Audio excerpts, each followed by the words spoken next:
ഈ തുടക്കത്തിൽ PV Anwar factory ഉണ്ടായിരുന്നു, ഇപ്പോഴുണ്ടോ? അതൊക്കെ മാഞ്ഞു പോയില്ലേ, തേഞ്ഞു മാഞ്ഞു പോയില്ലേ.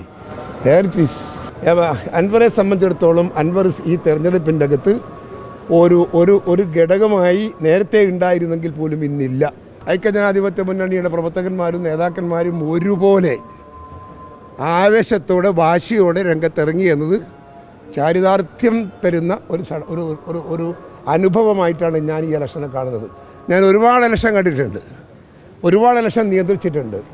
പക്ഷേ ഇത്രയും സ്പിരിറ്റ് ഉൾക്കൊണ്ട അണികളും നേതാക്കളും ഒരുപോലെ ഇത്രയും സ്പിരിറ്റ് കൊണ്ട ഒരു നേതൃരംഗത്തെ ഒരു ഇലക്ഷൻ മുമ്പിൽ ഒരു നേതൃത്വത്തെ ഞാൻ കണ്ടിട്ടില്ല. This is the first time. So we will win by a major big margin.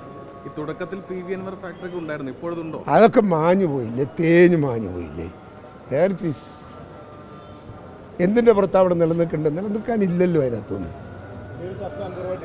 ഏയ് എന്ത് ചർച്ച? കുടിയിന്ന് മയ്യത്തെടുക്കാനാണ്. ഏത് അല്ല അതുണ്ട്, അതുകൊണ്ട് പത്രം എടുക്കാൻ ആക്കി ഇന്നില്ലായിരുന്നു, ഇന്നെടുത്തിട്ടില്ല എല്ലാവരും. അതെടുക്കാഞ്ഞത്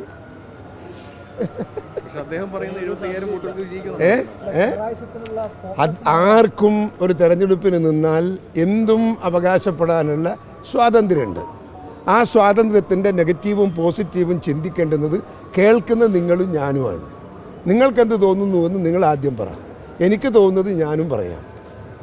അൻവറെ സംബന്ധിച്ചിടത്തോളം അൻവർ ഈ തെരഞ്ഞെടുപ്പിൻ്റെ അകത്ത് ഒരു ഒരു ഒരു ഘടകമായി നേരത്തെ ഉണ്ടായിരുന്നെങ്കിൽ പോലും ഇന്നില്ല. അത് അദ്ദേഹത്തിൽ നിന്ന് തന്നെ വന്ന തെറ്റായ പ്രവർത്തനവും തെറ്റായ രാഷ്ട്രീയ ചിന്തയും തെറ്റായ തീരുമാനവുമാണ് എന്ന് ഞാൻ വിശ്വസിക്കുന്നു. ഞാൻ അദ്ദേഹത്തെ സ്നേഹിക്കുന്ന ഒരാളാണ്. അദ്ദേഹം രാഷ്ട്രീയത്തിൽ ഭാവി വേണമെന്ന് ആഗ്രഹിക്കുന്ന ഒരാളാണ്. അദ്ദേഹം രാഷ്ട്രീയ രംഗത്ത് അദ്ദേഹം ഉയർന്നു വരണമെന്ന് ആഗ്രഹിക്കുന്ന ഒരാളാണ്. പക്ഷേ അതിന് അവസരത്തിനൊത്ത് നേതൃത്വത്തെ അനുസരിച്ച് പാർട്ടിയോടൊപ്പം നിന്നാൽ ആ സ്ഥാനത്തേക്ക് എത്തുള്ളൂ, അല്ല എത്തില്ല. അദ്ദേഹം അവിടെ യുദ്ധം പ്രഖ്യാപിച്ചാൽ അതൊരു കാരണവശാലും പിന്നെ മുതക്കെത്തൂല. ഇനി അവസരമില്ല. അത് ഇറ്റ് ഈസ് ഓവർ. തീർച്ചയായും 100% ഇവിടുത്തെ ഇടതുപക്ഷ സർക്കാരിൻ്റെ ഭരണത്തിനോടുള്ള ജനങ്ങളുടെ അഭിപ്രായം, അവരുടെ വികാരം എന്ത് എന്ന് തെളിയാൻ പോകുന്ന തെരഞ്ഞെടുപ്പായിരിക്കും ഈ തെരഞ്ഞെടുപ്പ്. ഒരു തർക്കവും വേണ്ട നിങ്ങൾക്ക്. നിശ്ചയമായും പ്രതിപക്ഷത്തിൻ്റെ കാര്യത്തിലും അവർ പ്രതിപക്ഷത്തിനല്ലെങ്കിലും ഇവിടെ അത്രയല്ലേ ഉള്ളൂ. അവർക്ക് തന്നെ അറിയാം അവർക്ക് സ്വാധീനമില്ല, അവർക്ക് ജയിക്കാൻ സാധിക്കില്ല എന്ന് അവർക്കറിയാം. അപ്പോൾ അവരോട് നമ്മൾ തർക്കിക്കാൻ പോകേണ്ട കാര്യമൊന്നുമില്ല. ഇല്ലാത്തൊരു ശത്രുപണി ഉണ്ട് എന്ന് നമ്മൾ തന്നെ പറഞ്ഞുണ്ടാക്കി നമ്മൾ മുമ്പിൽ നിർത്തേണ്ട കാര്യമില്ല.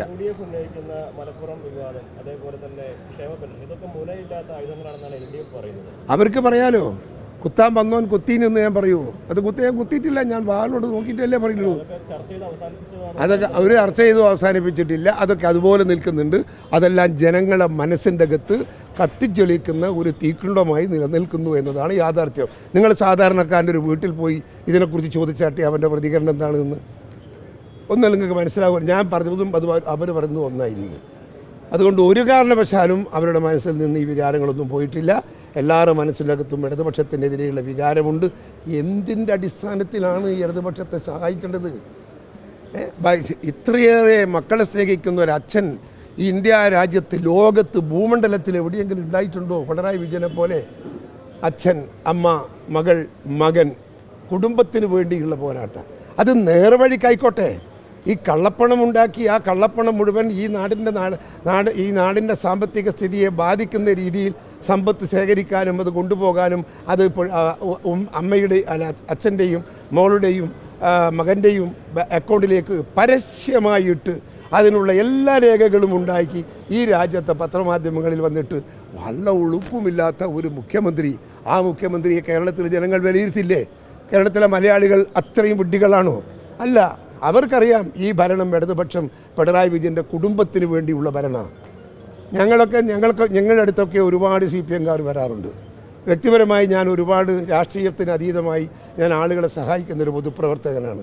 എൻ്റെ വീട്ടിൽ രാവിലെ 6:30-7 മണി മുതൽ എൻ്റെ വീട്ടിൽ കടന്നു വരുന്നതിനകത്ത് ഇപ്പോൾ ഒരു 50% CPM അനുഭാവികളാണ്. എന്തുകൊണ്ട് അവരെൻ്റെയൊക്കെ വരുന്നത്? അവരെ പാർട്ടി ഓഫീസിൽ പോയാൽ നടക്കാത്ത കാര്യങ്ങൾ അത് കെ സുധാകരൻ MPയുടെ മുമ്പിലെത്തിയാൽ MPയുടെ മുമ്പിലാണ്. അവരുടെ MPയാണ് ഞാൻ. എനിക്ക് ബാധ്യതയുണ്ട് അവരെ സഹായിക്കാൻ. അവർ വന്ന് പറഞ്ഞാൽ ഞാനത് നിമിഷം വെച്ചത് ചെയ്തു കൊടുക്കുന്നു എന്നതുകൊണ്ട് തന്നെ നമ്മളെയൊക്കെ വ്യക്തിത്വം, രാഷ്ട്രീയത്തിലെ നമ്മുടെയൊക്കെ ശുദ്ധതയും അവരൊക്കെ വിലയിരുത്തി കഴിഞ്ഞു ഓൾറെഡി.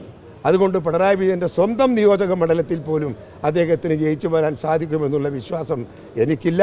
നിങ്ങൾക്ക് ഓർമ്മയുണ്ടോ? ഗോവിന്ദൻ മാഷയുടെ നിയോജക മണ്ഡലമായിരുന്നു തളിപ്പറമ്പ്. അവിടെ കഴിഞ്ഞ ബൈ ഇലക്ഷനിൽ എനിക്കെത്രയാ ഭൂരിപക്ഷം? 8000 വോട്ടാണെന്ന് ഓർമ്മ വേണം. 8000 വോട്ടിൻ്റെ ഭൂരിപക്ഷത്തിൽ ഞാൻ അവിടെ ജയിച്ചു എന്ന് പറയുമ്പോൾ ആരുടെ വോട്ടാണ് അത്? ആ വോട്ട് ആരുടെ വോട്ടാണ്? CPMൻ്റെ വോട്ടല്ലേ? ആ CPMൻ്റെ വോട്ട് എല്ലാ നിയോജക മണ്ഡലത്തിലും UDFന് അനുകൂലമായിട്ടുണ്ട്. അത് ഈ തെരഞ്ഞെടുപ്പിൽ വളരെ വ്യക്തതയോടുകൂടി പുറത്തു വരും.